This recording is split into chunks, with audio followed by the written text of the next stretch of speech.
Ladies and gentlemen, how do you talk to a narcissist? I know what you want to say. You don't. You don't, Jefferson.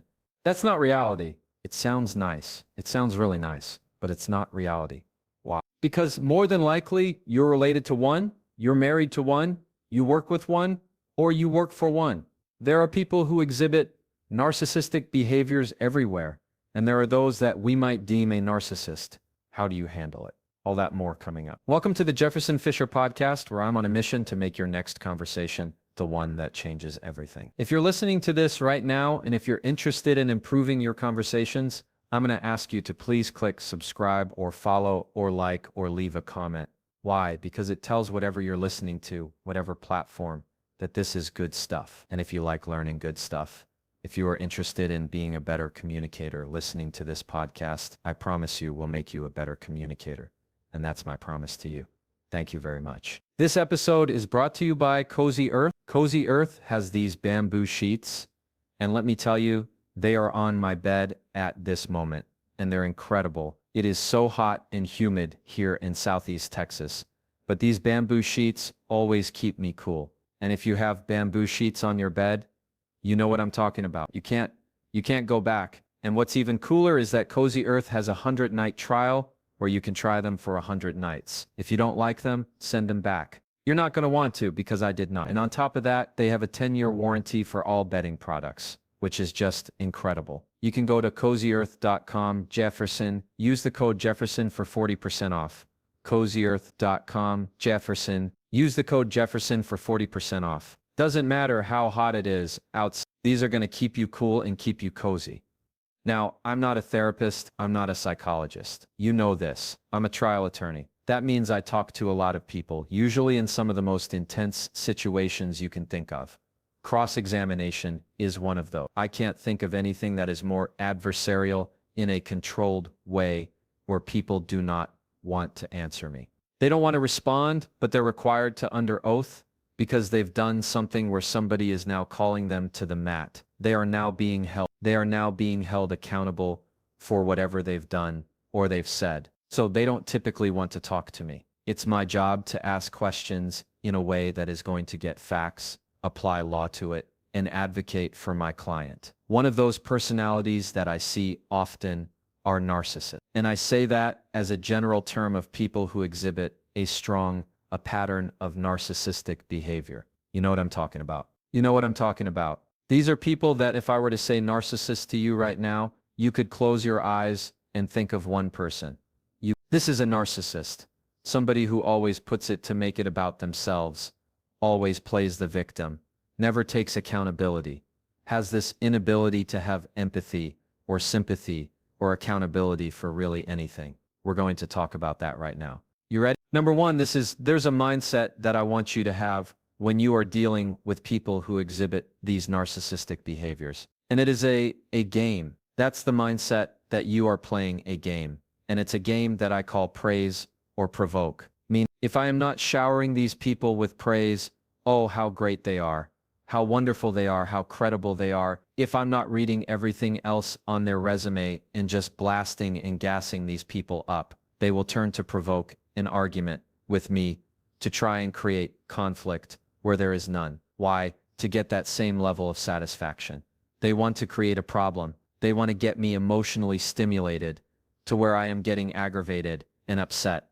You know this. You can relate to this. If you're not showering that person you're thinking of with praise, they will turn to provoke and start a problem with you because they delight in your frustration just as much as they delight in your praise. Because it's all about control. It's all about control. Let me tell you about this game. This is a game you cannot win. It's to be clear, it is not because of you. It's not that you're not a winner. You haven't failed. You're not a loser. It is a game that is set up to fail. Have you ever played one of those carnival games? You've gone to like a local carnival, a real bad one. Like you know good and well, they don't take care of anything. They're just a few rusted bolts away from it all, destroying itself. You ever gone to one of those carnival games and you're like, I can do this. I can toss the ring on the bottle. I can pop the balloon. I can shoot that basketball. Not a problem. And you try it and it doesn't work. And you're like, let me let me try again. And before you know it, you're $20 in on a game. And it's like, this is not beatable. Because it's not. It's rigged. The game is rigged. It was never fair. It will never be fair. That's exactly the situation you're in. It's not fair. No, it's not. And guess what? It will never be fair. You can only choose not to play it. You can only choose not to play. So number one is this mindset. When you are talking to these personalities that exhibit strong narcissistic behaviors or a pattern of, understand you are playing their game, and you can say, well, I'm just not going to play. That's true. You cannot play, and that would be my advice. Ideally, it's, yeah, you never deal with these people. Ideally, yeah, you don't talk to them. But that again, like I started at the outset of this episode, it's not reality oftentimes. Now you could say, I'm out of here. I'm not talking to you, and you're gone. It's just not practical. Sounds good when somebody writes it in a comment. It's not practical. This is something where I want you to actually be equipped for real life. And if I'm not doing that, then I'm not doing my job. And then I'm not even following my passion. And what's the point of that? You're in a game called praise or provoke. Get that in your mind when you talk to these people. Doesn't matter what you do. If you're not feeding them with control, if you're not feeding the monster with your emotions, whether it's happy emotions or sad emotions, they will turn into the worst types of personalities you'll ever experience, where you go, I cannot do it. And I know you want to fix it. That's what you're good. I know if you're listening to this episode, you're a good person because you're trying to figure out, how do I do it? How do I navigate these situations? You want to fix it. That's the rigged game. That's the rigged game, baby. It looks beatable. It looks beatable. If you could just explain to them what they said hurt you, if you could just put it just the right way, and all of a sudden the light bulb's gonna click and their eyes are gonna open. They go, oh my gosh, I've said so many things that are so hurtful, and you're right. I should take accountability for this, and I should be better about this. That will never happen. Don't do it. Have the mindset of just one, acknowledging you're in the game. Two, what are practical ways, Jefferson, of how we're going to handle these kind of conversations? I'm going to tell you, you want to use very neutral, flat statements. Why? Because they can't do anything with it. We're tempted in our default to say things that are going to incite, things that are going to prove to them why they're wrong and why we're right.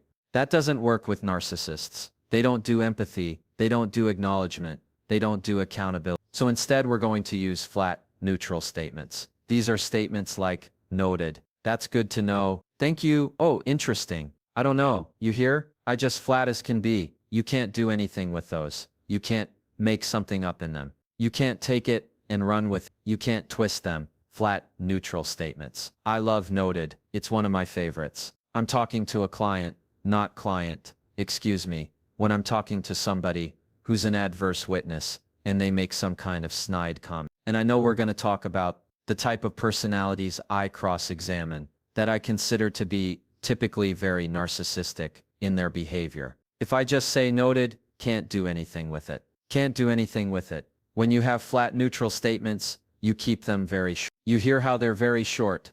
They're not long. If you can keep it one word, find one word that you like that you can go to over and over and over. Even if it's okay, you hear how I said that.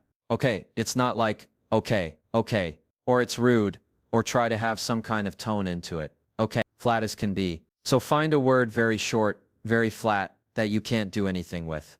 Number 3, I want you to have this mindset of limited time, limited interaction. This is not the time when you're talking with these kind of people to sit down with your hot tea and say, let's talk it out. I need to express to you all the things that have been boiling up inside me. And I need to empty out my bag with you and help talk about this kind of stuff. Nope, they're not going to do it. They can't. They can't understand.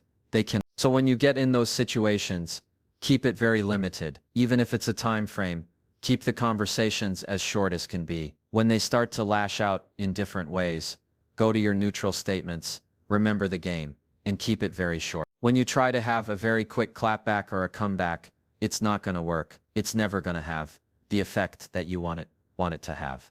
They don't do that kind of stuff. I'm going to tell you right now, a tip that I have used a lot with these type of behaviors in cross-examination. Again, you take it however you want to take it. I can promise you it works. See, people who exhibit narcissistic behaviors don't care about you. They care about everybody else. Everybody else who they believe is watching them don't care about you. They care about the audience, the crowd. This is their stage after all. Didn't you know this is their platform? Everybody loves them. Everybody watches them. Their audience, my people, that's what they see in their world. That's why they can't admit when they're wrong. It would hurt the ratings. It would hurt the views, right? So how do you use that to your advantage? Let me tell you a story. I was taking a deposition of an expert. That's the type of people I usually cross-examine. They show narcissistic tendencies. Experts. And it's not because they are an expert.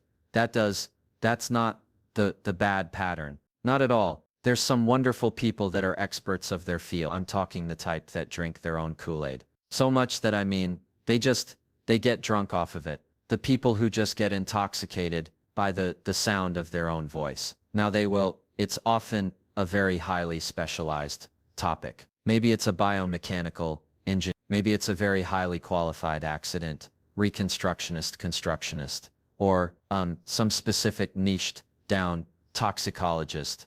Something that's very, very, very high end. We need these type of opinions in cases real quick in certain, well, for sure. In Texas and for sure in the US, I can't just go on the stand, or you can't just go on the stand and say, oh yes, I'm going to give an opinion about a toxicology report or something of, I just tasted this water and it has X amount of sodium in it. You can't just say that if you don't have the credentials to back it up. Anybody who's an attorney, Rule 702, you have to show that you have qualified knowledge, skills, training to be able to make these kind of opinions. Well, these experts know that, and typically if they've been in the field a very long time, they have a very high opinion of themselves. And the good news is that's very good on paper to have a qualified opinion, but it's very bad for a jury. The why?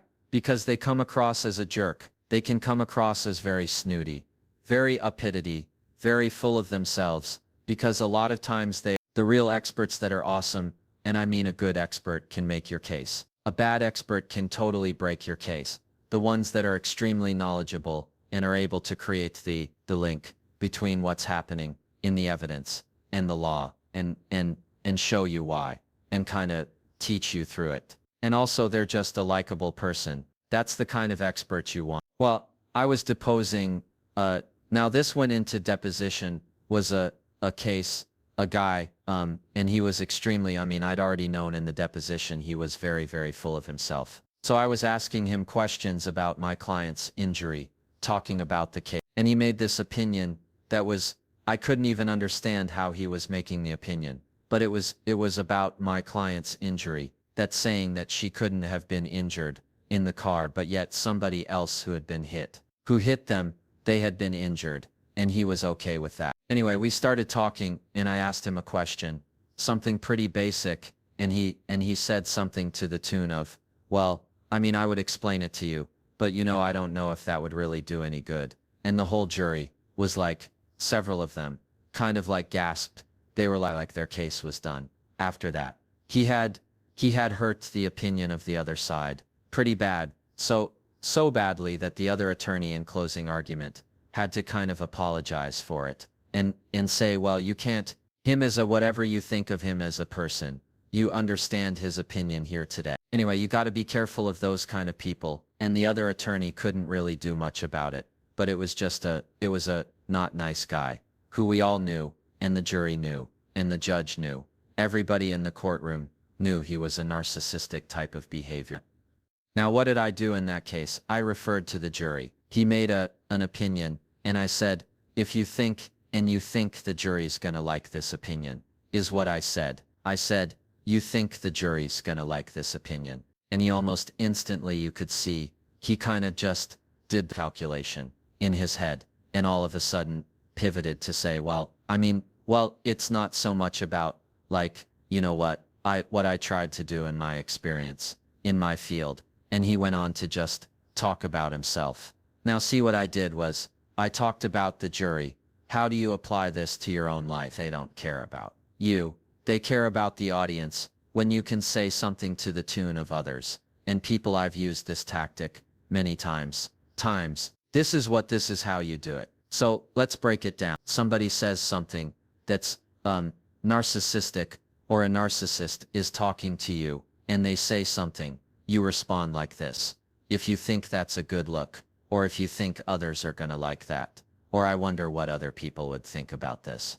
I wonder what your friend would think about this. You name that friend. Now I'm not sure if others would agree. Anytime that you talk about others or people, I have seen many times, they will change their behavior almost instantly, because it reminds them they're not talking to you.